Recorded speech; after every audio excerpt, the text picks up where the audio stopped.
Yo guys, it's another episode here with Living the Creed.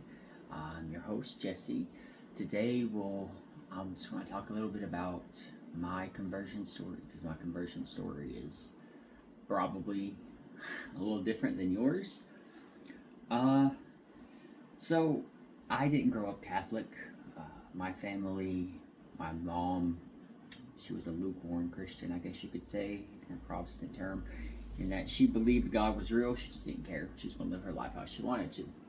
My stepdad, he was an atheist, and I never really got into atheism much. I was a Christian as a kid. I was a Protestant Christian, which I would say now is heresy, of course. But when I turned 18, well, actually, let's go back to when I was 16. When I was 16, obviously I didn't have a car. I was very poor. We were very, very, very poor. My parents did stuff they shouldn't have done.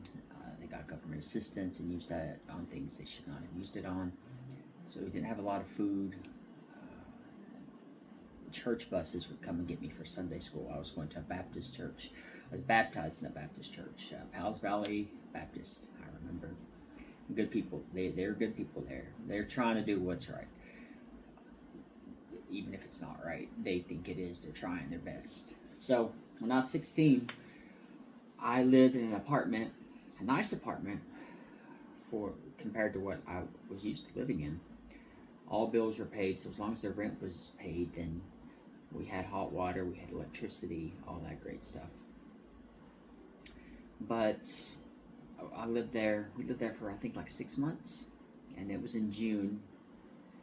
There was a big fire that burned the whole thing down.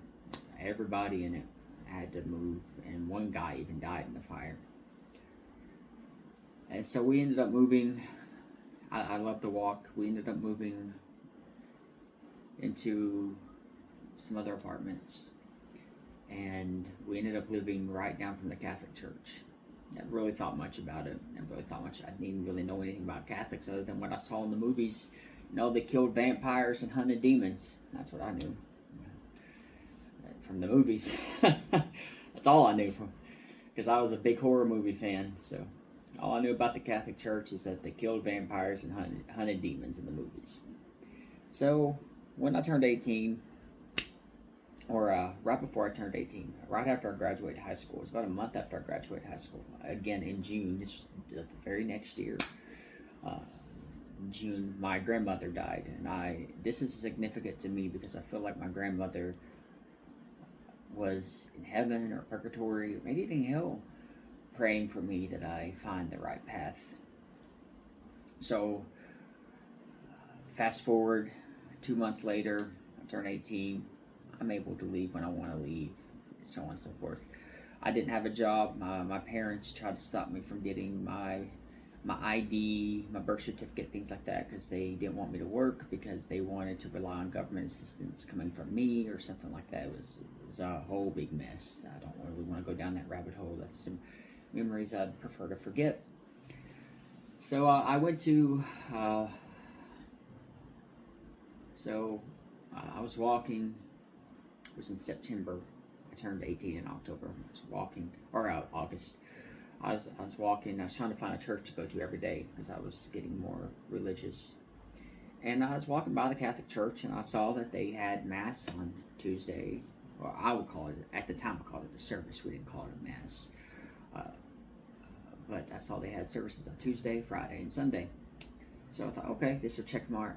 This checks off Tuesday because I remember it being Tuesday because, well, I'll get into that later. But no, that was in June or July. That was right before I turned 18. And I started going. I went one Tuesday in June or July of 2008, and it's like, okay, this is kind of weird. This is weird. And you got a big statue of Mary outside. What's up with that? Why is it so ritualistic? What's everybody doing? Why can't I partake in this bread and wine? I was thinking all that stuff. So I didn't go back for 2 months in September. in September. I went on a Friday. It was like the second Friday of September, I think, maybe third Friday. And they invited me to come on Sunday because they were having a potluck, which is, they're bringing in a bunch of food, a bunch of old ladies there, old women, especially from Kentucky. Their cooking is good. So I went. Thought, well, I don't have a lot of food here at home. I don't go to church to eat. Well, I went, and it was so different than any Protestant service I've ever been to. There's a lot of rituals, people dressed in robes. It was confusing. It was actually really confusing at first, but it was beautiful. And I talked to people, and then I found out it was very historical. It was rooted in a lot of history. So I thought, you know what? I'm going to start going every Sunday. So I did, and I decided that I was going to become Catholic. I learned a lot in the church through the priest and the nun. They didn't have all the answers that I wanted. I looked very deep into this kind of stuff. They didn't have all the answers I wanted. I started reading books. I read stuff from St. Augustine, St. Ambrose.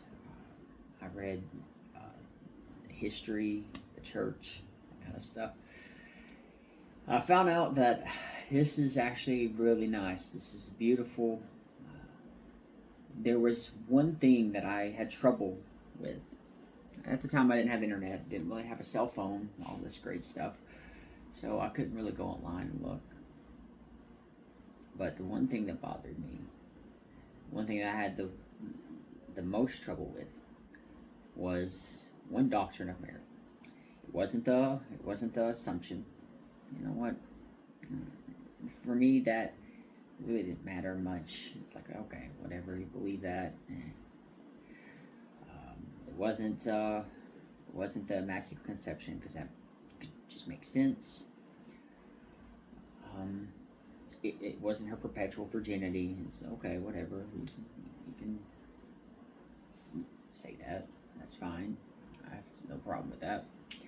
But the one thing at the time, I thought contradicted, one thing that actually contradicted what I believed as a Protestant, turning Catholic, was the perpetual virginity, the sinlessness of Mary.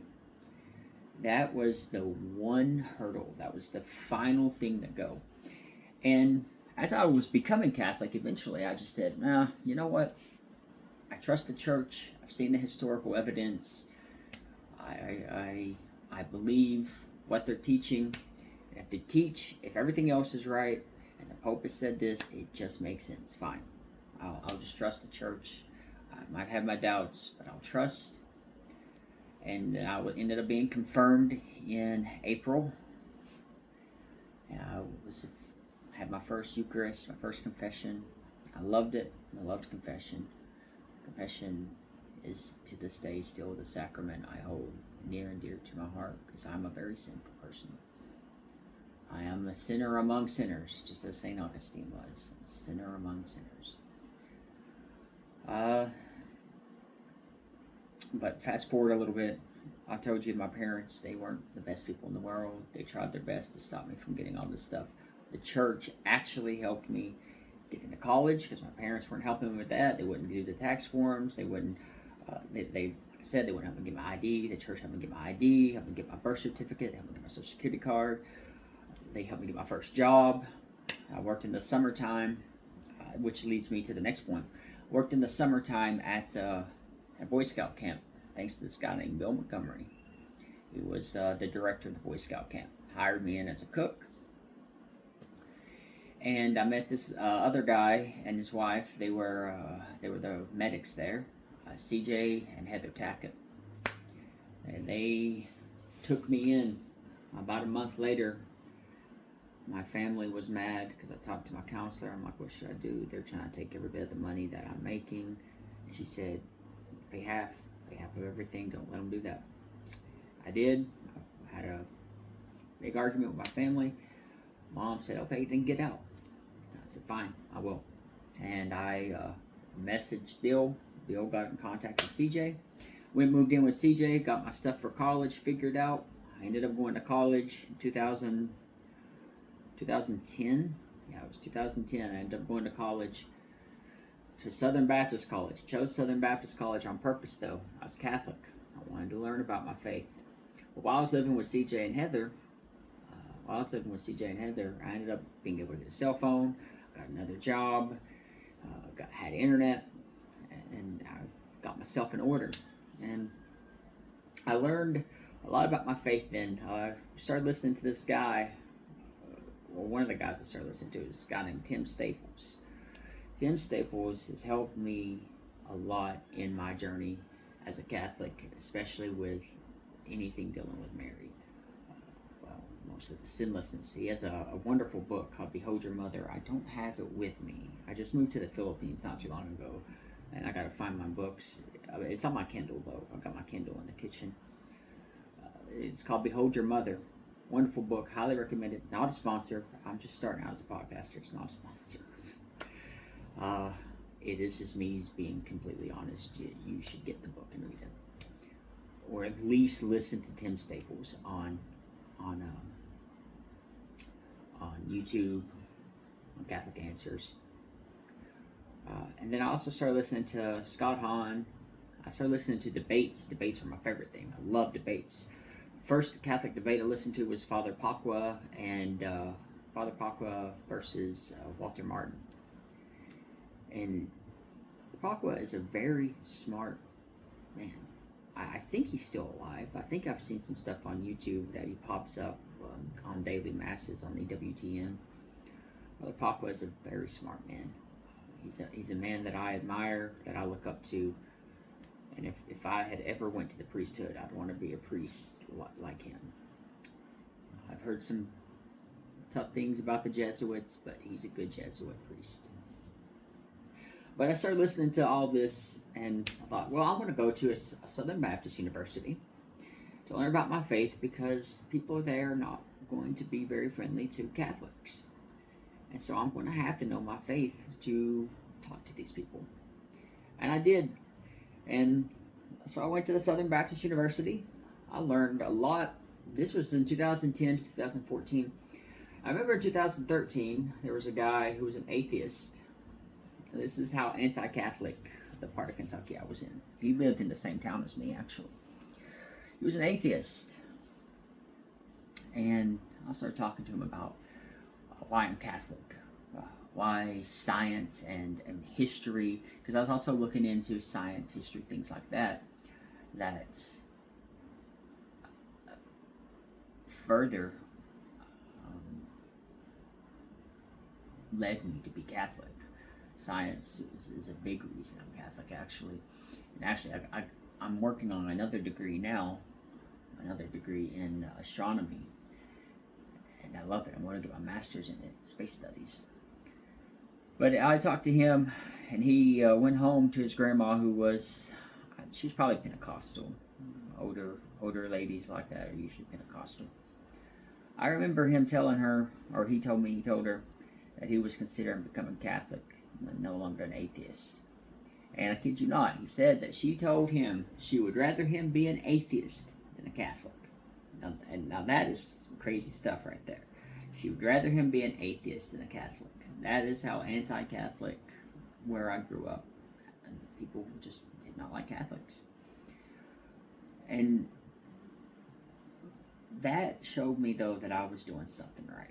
I had to be doing something right, because so many people hated what I was doing. And their best response to it was, their best responses were usually, well, their worst responses, I should say. The responses I got the most. Usually, you're just going to go to hell. What you believe is wrong. This and that. There were some good arguments that some people made, and I'd deal with that. I'd have fun with that. I'd love the debate. I used to tell people my testimony all the time. At the lunchroom, I'd get loud, I'd get animated, I'd get happy. I tell them Tim Staples' testimony. He has one of the most amazing. Him and Scott Hahn have some of the most amazing testimonies you will ever hear. Scott Hahn's is sad. His is really, really, really sad with everything that happened in his family, and it was sad. Tim Staples, it was sad too. He had some moments of darkness, but he was also, the way he tells it, he's so animated and so happy. I love listening to how he stood up to higher ups in his own university, and it's just great. I highly recommend looking those two up, looking up the testimony, Tim Staples' testimony and Scott Hahn's testimony. They're good. Yeah. But after I graduated from that university, I decided I was going to get my because I got my bachelor's the first time I was in college, from 2010 to 2014. I got my bachelor's in criminal justice and psychology. I found it interesting, both of those topics interesting. So I went on to get my master's in counseling at Franciscan University. I love Franciscan University.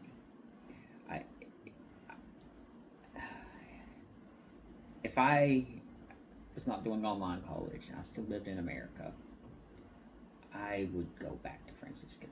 I would find a degree I like and go back there. Franciscan University was just such a beautiful and amazing university. Very Catholic to the core. I got to meet Scott Hahn there. I got his book Joy to the World. He signed it for me. I got a picture with him. This one had long hair too. I was surprised he would even deal with someone like me, but I loved it there. And I ended up dropping out though, because counseling was not my thing. I did not like counseling. And then I ended up going to the military, and now I'm getting my bachelor's in space studies at American Military University, and I'm going to get my master's in space studies. I'm almost done. I've got my last class is in February. It's for 2 months, or 8 weeks. Projected graduation is April 1st. But yeah, that's my testimony. There's a lot more in between there. There's things I could talk about where I went into the occult. I was studying the occult because of some things that happened. I was depressed. There's a lot I could talk about when it comes to being in the military and going through training, and this really Catholic guy. His family was from Mexico. His family was in the war. I don't remember what war it was, but it was in Mexico, and it was the communists versus. He said it was communists versus Catholics. That's exactly how he put it. He said his family fought the communists. They lost, but they did fight it. And they came to America. He helped deepen my faith as well. And then coming here to the Philippines, in case you didn't know, is a very, very Catholic country, except for the southern part, which is very Muslim. But the part I'm in is extremely Catholic. The people here are so nice. The people here are so happy. It's a very poor country, but I see so much joy, and I love that. I love that about the Philippines. But I have deepened my faith since I've been here. I am just enjoying my life, enjoying my time with God, and that's my testimony. And if you have any questions, feel free to comment. Anything. I don't care. Good, bad, whatever. God bless y'all. Know that you are valuable and you are cared for. Have a great day and Merry Christmas.